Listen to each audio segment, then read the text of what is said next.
사랑과 은혜의 하나님, 오늘도 저희들을 단잠에서 일깨우셔서 주님을 향한 말씀과 기도의 자리로 이끌어 주심을 감사합니다.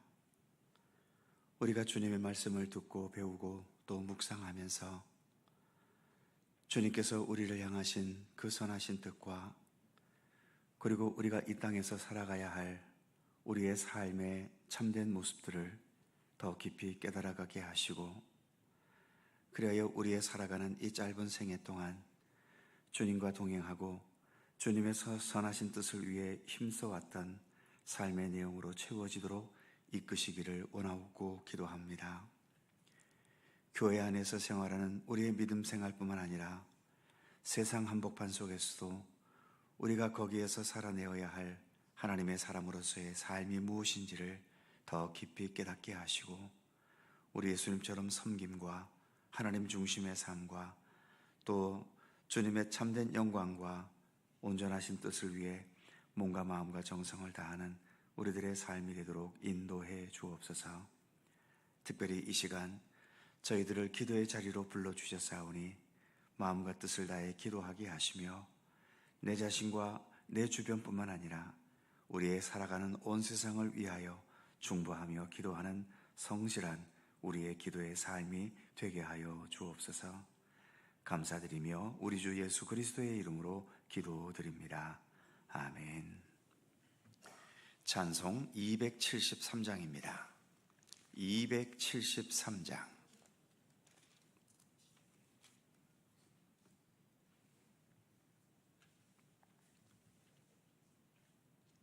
(273장) 함께 찬송합니다. 나 주를 멀리 떠났다 이제 옵니다. 나 죄의 길에 시달려 주여 옵니다. 나 이제 왔으니 내 집을 찾아 주여 나를 받으사 맞아 주소서. 그 귀한 세월 보내고 이제 옵니다. 나 뉘우치는 눈물로 주여 옵니다.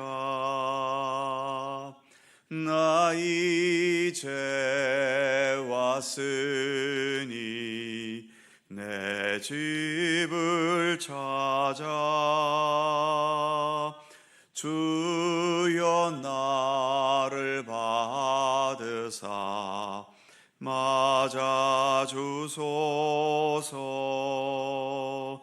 나 죄에 매여 고달파 이제 옵니다. 주 크신 사랑 받고자 주여 옵니다. 나 이제 왔으니 내 집을 찾아 주여 나를 받으사 맞아 주소서. 이 병든 마음을 고치려 이제 옵니다. 큰 힘과 소망 바라고 주여 옵니다. 나 이제 왔으니 내 집을 찾아 주여 맞아 주소서. 나 바랄 것이 무언가. 우리 주 예수 날 위해 죽임 당하심 믿고 옵니다. 나 이제 왔으니 내 집을 찾아 주여 나를 받으사 맞아 주소서.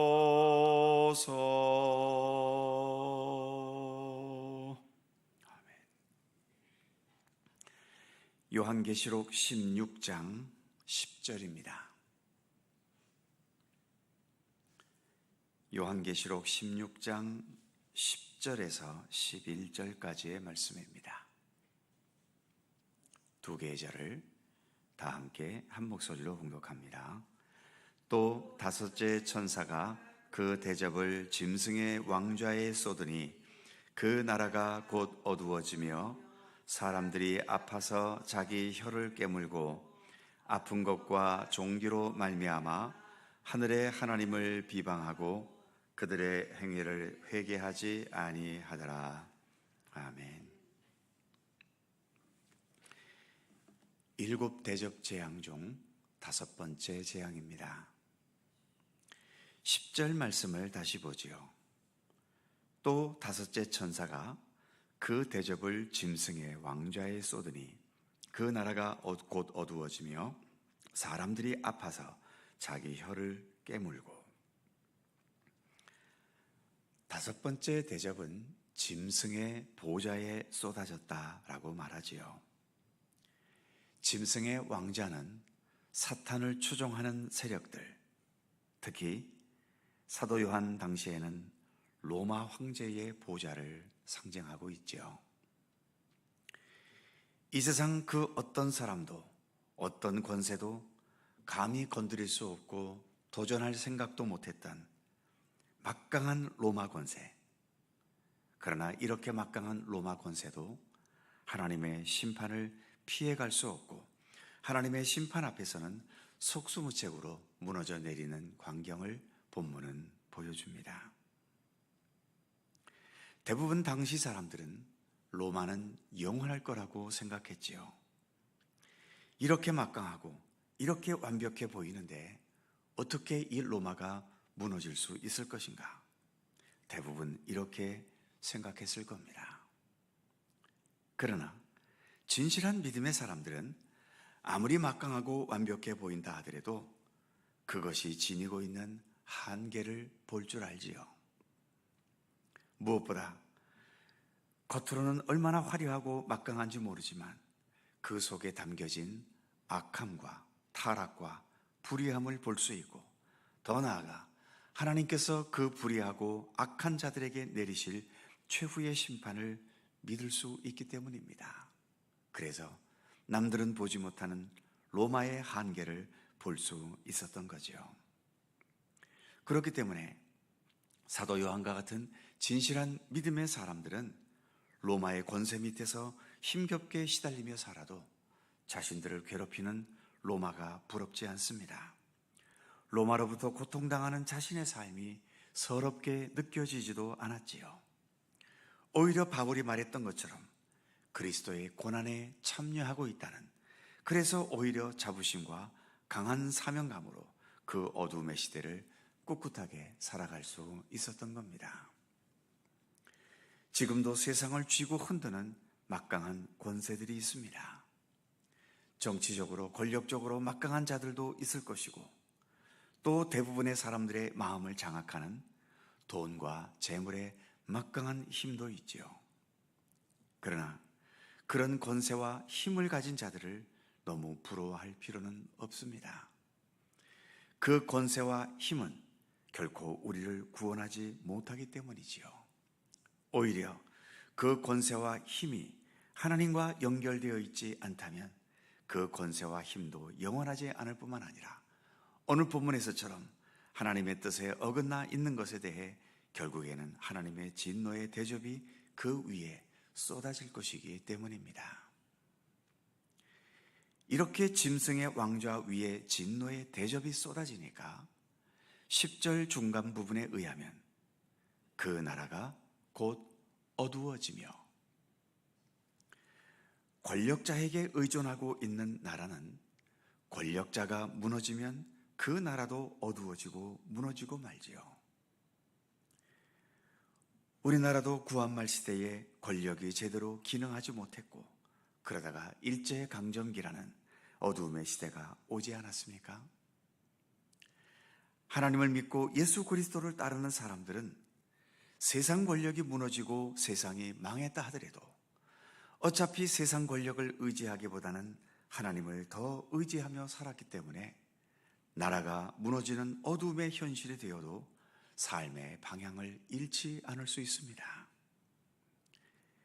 이스라엘이라는 나라가 바벨론에게 망해서 수많은 백성들이 포로로 끌려갔을 때에도 권력에 기생하며 의지했던 자들은 나라가 망한과 동시에 그들의 삶도 다 망해버렸지만 진실한 믿음의 사람들은 포로로 끌려가서도 믿음을 이어가기 위해서 예루살렘 성전을 대신할 회당을 지었고 제사를 대신해서 회당에서 하나님의 말씀을 연구하고 가르치고 예배하는 믿음의 삶을 변함없이 이어갔던 겁니다.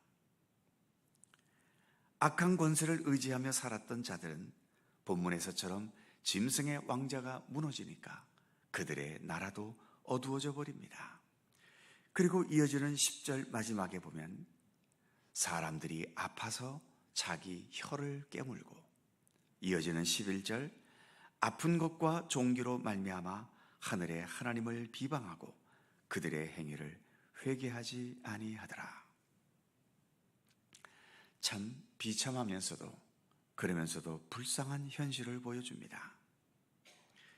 그들이 절대적으로 의지했던 것이 무너지는 바람에 자기들의 혀를 깨물 정도로 심한 고통과 아픔에 시달리고 있지요. 첫 번째 대접이 쏟아질 때에 임했던 독종 재앙이 계속 이어지면서 11절 첫 부분에 아픈 것과 종기가 있었다고 말합니다. 그런데 문제는 이런 고통과 참담함을 겪으면서도 하나님을 비방하고 자신들의 잘못을 회개하지 않는다는 거지요. 그래서 더 불쌍하고 답답한 겁니다.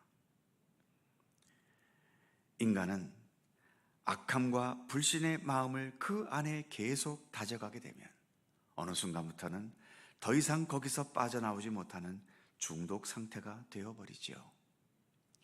오랜 세월을 악한 권세와 더불어 재물과 권세와 육신적인 좋은 것들을 풍요롭게 누리는 것에 집착하면서 이들은 결국 악에 중독이 되었고, 그래서 선하고 진실하고 참된 생명을 볼 수도 없고 알지도 못하고 깨닫지도 못하는 마비 상태가 되어버린 겁니다.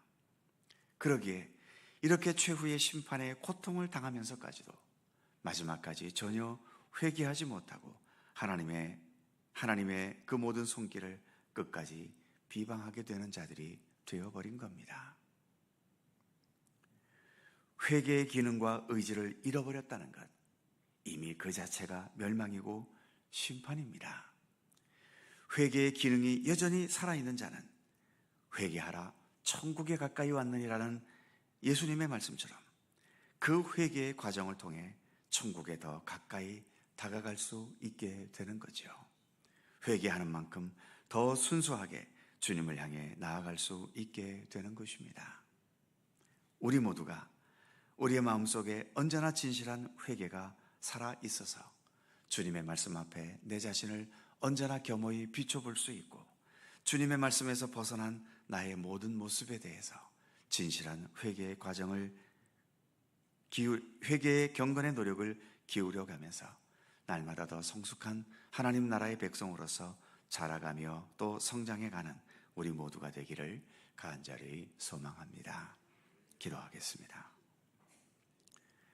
거룩하신 하나님, 이제 5번째 재앙, 짐승의 왕자에 쏟아졌고, 이처럼 사탄을 따르며 추구했던 악한 권력 위에 하나님께서 심판을 내리시는 것을 오늘 우리가 함께 생각해 보았습니다. 지금도 세상에는 엄청나게 많은 재산, 그리고 높은 사회적인 위치, 그리고 무엇이든 자기 마음대로 행할 수 있는 여러 가지의 능력과 실력을 갖춘 자들, 이런 자들 중에 하나님을 무시하고 자기의 욕망과 죄악된 삶을 스스럼 없이 행하며 살아가는 자들이 얼마나 많이 있습니까? 자신들 스스로도 나는 모든 게 완벽하고 막강하기 때문에 나는 절대로 무너지지 않을 거라 자부하기도 하고, 또 그러한 자들을 부러운 눈으로 지켜보는 사람들도 저 사람들은 완벽할 것이라고 그렇게 부러워하겠지만, 그러나 주님, 오늘 심판의 대접이 내려질 때에 바로 그러한 자들 위에 주님의 진노의 심판이 내려져서 그 고통이 얼마나 아픈지 혀를 깨물 정도이고, 그러나 더 불행한 것은 그렇게 심판을 받으면서도 전혀 회개하며 돌이킬 줄 아는 마음과 영혼을 잃어버렸다는 것 아니겠습니까? 하나님 아버지, 그러기에 세상적으로 풍요롭고 세상 일을 내 멋대로 행하며 살아갈 수 있는 것이 세상을 즐겁게 사는 것이기는 하겠지만, 그러나 주님, 그것 자체가 구원이며 그것 자체가 우리의 삶을 사람답게 하는 것은 아님을 깨닫게 하여 주옵소서. 그러기에 너무 세상적인 재물과 육신적인 것에 얽매이지 않게 하시고 집착하지 않도록 저희들을 붙들어 주시옵소서. 우리의 구원, 우리의 생명, 우리의 능력, 그리고 우리의 기쁨, 우리의 참된 행복, 그것은 오직 우리 주 예수 그리스도께 있으며 그 예수님을 진실하게 따르는 우리의 믿음의 삶 속에 있는 것임을 더 깊이 깨닫게 하시고, 그래서 마음과 뜻과 우리 중심을 다해 주님과 동행해가는 참된 이 믿음의 길을 온전히 걷도록 우리를 인도하여 주옵소서. 여전히 사탄과 마귀의 세력들은 살아있기 때문에 우리를 방해하고 우리를 고통스럽게 하고 우리로 하여금 믿음의 길을 벗어나도록 여러 가지 방법으로 유혹하겠지만, 하나님, 그러한 것에 결코 넘어가지 않도록 붙들어 주시옵시며, 어떠한 상황에서도 오직 예수 그리스도, 기뻐도 예수 그리스도, 슬프고 아파도 예수 그리스도, 나의 구원과 생명은 오직 주님께 있음을 진실하게 고백하면서 주님과 함께 모든 삶을 끝까지 성실히 살아갈 수 있도록 우리 가운데 함께하여 주옵소서. 오늘도 새날을 주셔서 감사합니다. 말씀과 기도와 더불어 살아가오니 언제나 우리의 삶 가운데 주님의 평강과 크신 은총과 합력하여 선을 이루시는 귀한 섭리로 늘 동행하시고 함께해 주옵소서. 오늘도 여러 삶의 무거운 짐과 고통과 아픔과 시련 속에서 주님의 도우심을 바라며 간구하는 우리 모든 성도들의 간절한 기도를 기억하여 주시옵시며, 주님께서 치유하시고 회복하게 하시고 새 힘을 주시고 언제나 주님 안에서 모든 것들을 능히 극복해 갈 수 있도록 굳건한 믿음의 힘을 더하시기를 원하옵고 기도합니다. 노회가 어제와 이어서 오늘까지 계속 지속됩니다.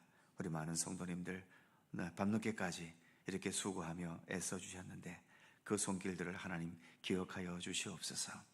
오늘 마지막까지 모든 노회의 과정을 지켜주셔서 원활하게 잘 진행되도록 늘 동행하여 주옵소서. 오늘 하루도 주님의 평강과 은총이 우리 가운데 함께 하시기를 원하옵고, 우리 구주 예수 그리스도의 거룩하신 이름으로 기도하옵나이다. 아멘. 하늘에 계신 우리 아버지, 아버지의 이름을 거룩하게 하시며 아버지의 나라가 오게 하시며 아버지의 뜻이 하늘에서와 같이 땅에서도 이루어지게 하소서.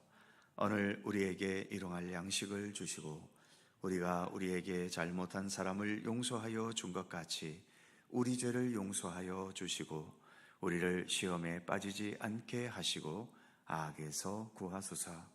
나라와 권능과 영광이 영원히 아버지의 것입니다. 아멘. 함께 기도하시고 자유롭게 돌아가시겠습니다.